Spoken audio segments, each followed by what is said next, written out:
Sejam bem-vindos ao 26º vídeo da série de 365 vídeos. Hoje é dia 28 de junho e agora é exatamente às 8 horas e 50 minutos. Hoje eu vou falar rapidamente sobre Atos capítulo 4, que é justamente aquilo que eu estava lendo agora mesmo.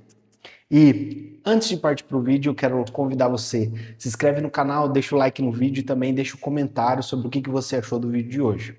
Fechou? Bora pro vídeo. Em Atos capítulo 4, inicia da seguinte forma.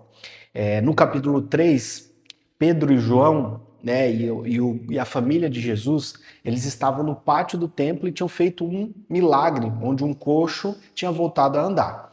E aí, no início do capítulo 4, já se inicia com Pedro e João sendo presos pelos fariseus, saduceus e o guarda do templo, né? E aí, por que eles foram presos? Porque eles estavam ensinando o povo que Jesus havia ressuscitado e que eles provavam com isso que os mortos iriam ressuscitar, né? E aí o que acontece? Da mesma forma que Jesus estava alcançando muitas pessoas, né, enquanto ele ainda estava na terra, depois que Jesus morreu, ressuscitou, se ascendeu ao céu, os discípulos e os apóstolos receberam o Espírito Santo e começaram a pregar o evangelho de forma muito forte. E para você ter ideia, ali no versículo 4, diz assim: muitas pessoas que ouviram a mensagem creram que Jesus era o Senhor, que Jesus era o Messias, que Jesus era o Salvador, que Jesus tinha morrido, Jesus tinha ressuscitado. E os homens que creram foram mais ou menos 5.000, certo? E aí, Pedro e João eles ficaram presos e aí são levados diante do conselho dos judeus, né, dos religiosos da época, né? E aí os judeus, né, e os fariseus, eles pensaram: o que a gente vai fazer para que eles parem de ensinar ao povo, para que eles parem de fazer esses milagres? E aí ali no versículo 17 descreve qual que foi a estratégia dos religiosos da época para tentar fazê-los pará-los.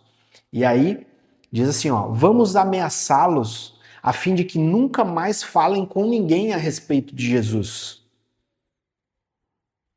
Então chamaram Pedro e João, né, os discípulos, e ordenaram duramente: não falem nem ensinem nada a respeito de Jesus. E aí, isso aqui a gente pega, analisa e traz para o nosso dia de hoje. Quando a nossa vida, o nosso propósito, os nossos resultados estão começando a aumentar, sempre vai vir pessoas para tentar me parar e te parar. Então, o recado, o que a gente pode aprender com isso? A gente não deve parar. Porque quando o vento está ao contrário, é que o avião decola. E se você está recebendo vento contrário, se as pessoas estão falando mal de você, se você sente que está um vento contrário, continue, porque você está no caminho certo. Da mesma forma que Pedro e João estavam pregando o evangelho, gerando o resultado, onde é descrito na Bíblia que 5.000 homens creram em Jesus por meio do testemunho deles, eles estavam gerando resultado. Aí veio o vento contrário, onde as pessoas tentaram parar eles. E aí o que eles fizeram? Eles não pararam. Eles não pararam. Né? E aí eles perguntaram para os religiosos, perguntaram assim: nós devemos obedecer aos senhores ou devemos obedecer a Deus? E aí é a mesma pergunta que eu te faço. Quando alguém tentar te parar, quando alguém falar que você tá louco, quando alguém falar que você tá errado, quando alguém falar que você deve parar, tentar te julgar, e você sabe que você tá fazendo certo, você tá fazendo aquilo que Deus te chamou, você tá gerando resultado, no seu coração você tá em paz. Por mais que no externo o vento tá ao contrário, você deve se perguntar: você acha que eu devo obedecer às pessoas ou você acha que eu devo obedecer a Deus? Porque da mesma forma, quando eu comecei a gravar esses vídeos aqui, as pessoas tentaram me parar. As pessoas da minha família, minha família me mandaram mensagem falando assim, para de gravar esses vídeos, você está se expondo demais. E aí, você acha que eu devo obedecer às pessoas ou você acha que eu devo obedecer a Deus? Você acha que eu devo procurar agradar as pessoas ao meu redor ou você acha que eu devo agradar aquele que me chamou, aquele que me criou, aquele que me colocou nessa terra? Entende? E aí, para a gente já finalizar, indo para a parte final do vídeo, depois que Pedro e João foram soltos, eles foram para uma casa e ali quando eles chegaram, haviam pessoas ali reunidas, né? E eles contaram tudo o que havia acontecido e eles fizeram uma oração. E depois que eles terminaram a oração, a casa tremeu. Ali descreve isso no capítulo, no versículo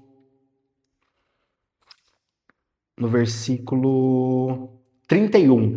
Quando terminaram de fazer essa oração, o lugar onde estavam reunidos tremeu.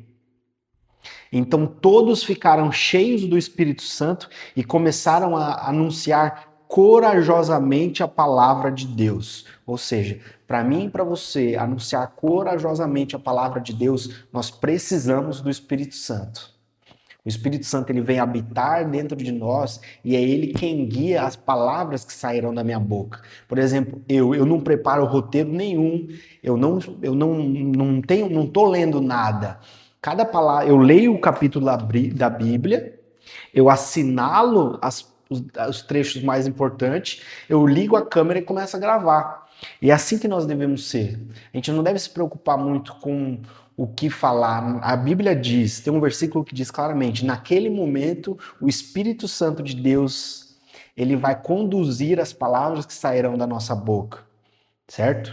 Então eu convido a você a se conhecer Jesus, se aproximar dele, se arrepender dos seus pecados, sabe? Ser lavado por Cristo, ter essa vida em paz, essa vida alegre, essa vida frutífera e ainda mais, começar a falar de Jesus para as pessoas que estão à sua volta.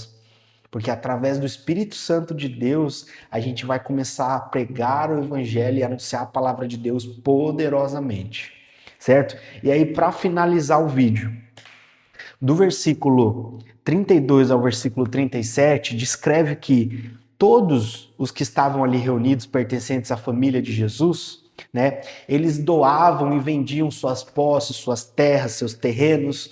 E aí aqui a gente tem que tomar muito cuidado, porque se isso aqui for mal interpretado, as pessoas vão pensar assim, então quer dizer que eu tenho que vender tudo que eu tenho, que ali descreve muito bem que não é importante ter bens materiais, eu tenho que ter o básico para mim sobreviver. Porque ali em Atos 4, todo mundo que tinha terreno, casa, fazenda, eles vendiam e repartiam com os outros. Toma cuidado, porque não é isso que está dizendo. Está dizendo sim que as pessoas vendiam seus terrenos, vendiam suas fazendas e compartilhavam com todos de acordo com o que cada um precisava. Mas onde é que está isso aqui? Primeiro a gente tem que entender o contexto da época e principalmente a gente tem que olhar para o Velho Testamento, certo? Em Deuteronômio capítulo 14, capítulo 15, essa era a prática descrita ali em Atos 4, versículo 32 ao versículo 37, era uma prática que já estava descrita na Torá, onde era uma ordenança que os israelitas se ajudassem um ao outro. E essa prática de a pessoa está passando por um problema, por uma dificuldade, a pessoa pobre, qual que era o mandamento da Torá? Que os israelitas, né, eles vendessem as suas posses e ajudassem essas pessoas. Porque naquela nova terra que eles estavam ganhando, não era para existir pobreza, certo? E esse mandamento da Torá era algo que era para estar sendo cumprido no templo.